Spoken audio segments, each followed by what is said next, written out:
Assalamualaikum warahmatullahi wabarakatuh. Saya Ratna Lukitasari Anggraini NIM 1817029. Di sini saya akan menjelaskan tentang kepemimpinan otokrasi. Yang pertama yaitu pengertian tipe kepemimpinan. Apa sih kepemimpinan itu?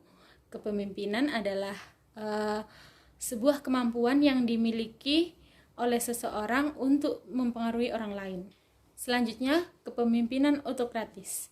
Kepemimpinan otokratis yaitu kepemimpinan yang dilakukan oleh seseorang pemimpin dengan perilaku otoriter. Kepemimpinan ini mendasarkan diri kepada kekuasaan dan paksaan yang mutlak dan harus dipenuhi. Artinya, kepemimpinan otokrasi ini semua itu pemimpin itu menunjukkan kepemimpinannya banget. Selanjutnya yaitu gaya kepemimpinan otokrasi. Yang pertama, gaya kepemimpinan otokrasi ini menuntut ketataan penuh dari para bawahan dalam menegakkan disiplin. Pemimpin itu menunjukkan kepemimpinannya banget. Yang kedua yaitu bernada keras dalam pemberian perintah atau instruksi. Yang ketiga, menggunakan pendekatan primitif dalam hal terjadinya penyimpangan oleh bawahan. Yang dimaksud pendekatan primitif ya ini pendekatan antara kepemimpinan dan bawahan itu dengan kekerasan, dengan keras gitu. Yang selanjutnya yaitu mempraktekkan komunikasi satu arah. Selanjutnya yaitu pengawasan ketat kepada anak buah. Jadi pemimpin ini sangat mengawasi anak buahnya. Yang terakhir yaitu saran, pertimbangan, pendapat dari bawahan tidak didengarkan, tertutup, artinya tertutup. Jadi saran bawahan itu tidak akan didengarkan oleh pemimpin. Baik, selanjutnya akan dijelaskan oleh teman saya. Baiklah, selanjutnya tentang ciri-ciri kepemimpinan otokrasi. Ciri-ciri kepemimpinan otokrasi yang pertama yaitu memegang kekuasaan secara mutlak.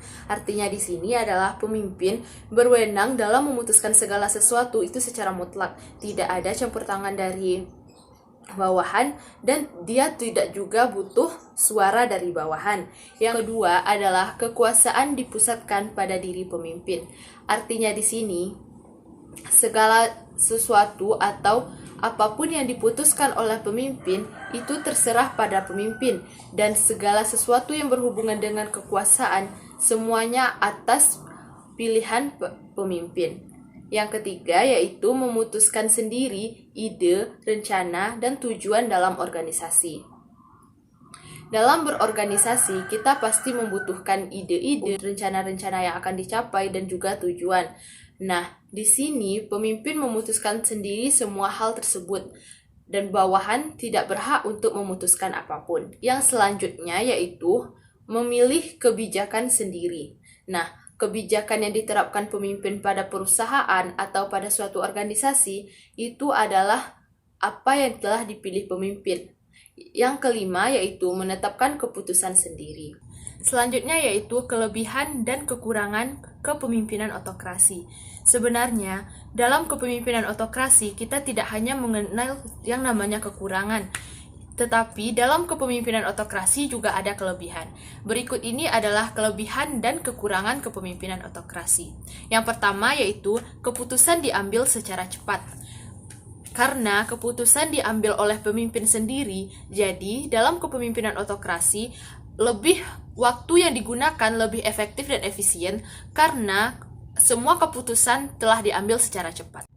Kelebihan kepemimpinan otokrasi yang kedua adalah kepemimpinan ini dapat menguntungkan dalam memimpin kelompok-kelompok kecil. Maksudnya di sini, dalam mengambil keputusan, biasanya kelompok-kelompok kecil itu membutuhkan keputusan yang cepat. Maka dengan menerapkan kepemimpinan otokrasi akan memudahkan waktu yang digunakan, karena waktu yang digunakan akan lebih efektif dan efisien. Selanjutnya yaitu proses berpikir yang cepat. Yang keempat, gaya kepemimpinan dapat memberikan kelegaan dan ketenangan terhadap karyawan. Maksudnya di sini, karyawan tidak perlu memikirkan apapun tentang keputusan yang akan diambil, baik itu dalam keputusan skala besar ataupun skala kecil, karena semua keputusan telah diputuskan oleh pemimpin. Yang kelima yaitu kejelasan yang diberikan pada anggota kelompok. Maksudnya di sini, dalam situasi apapun, semua keputusan sudah jelas, karena pemimpin sudah menetapkan keputusannya sejak awal. Yaitu kekurangan kepemimpinan otokrasi. Kekurangan kepemimpinan otokrasi yang pertama adalah menunjukkan tingkat ketergantungan dan frustasi yang tinggi. Biasanya ini dirasakan oleh bawahan karena bawahan tidak berhak untuk memutuskan sesuatu. Jadi ketika ada kendala di lapangan, maka bawahan akan merasa kesulitan untuk mengambil keputusan apa yang akan dilakukan nantinya. Yang kedua yaitu bawahan tidak punya suara dalam mengambil keputusan.